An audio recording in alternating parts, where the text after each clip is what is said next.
Hi guys, it's Vanessa from To The Brim, and today's video is going to be really quick and it's going to include links for all the items that I'm mentioning.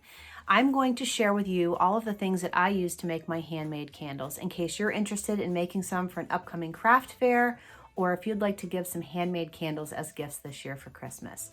I get my tins on Amazon. I use Avery 18160 labels. They're easy to design right on the computer at the Avery website. My warning labels come from Amazon. I use ProBlend 600 wax, which I have found melts the best. I use Eco Wicks, so if you're going to make a 2-wick candle, you want to use 2 Eco 2 wicks, and if you want to make a 1-wick candle, you're going to use 1 Eco 8-wick.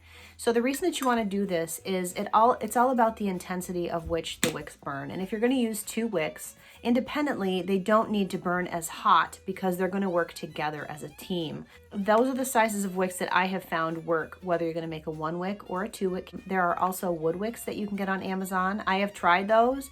I feel that they burn too hot for the tins and they burn across too quickly, but they're kind of cool. And if you decide you want to try a jar from the dollar store or something to make a candle, it might work for you. I melt my wax in a Presto pot. I have a laser thermometer to test my wax temperature, and I use my fragrance oils from the Flaming Candle, Aztec Candle Supply, and Candle Science.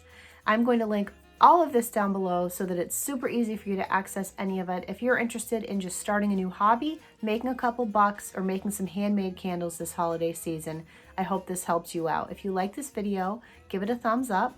And consider subscribing. I'm going to post a video every day from now until Christmas. Think about subscribing. Hit that notification bell so you know when I post a video. I hope that this was helpful. Have fun. Experiment. I hope everybody enjoys their candles that you're going to make for them or buy from you. And good luck. And I hope this was helpful. Thanks for watching. Bye.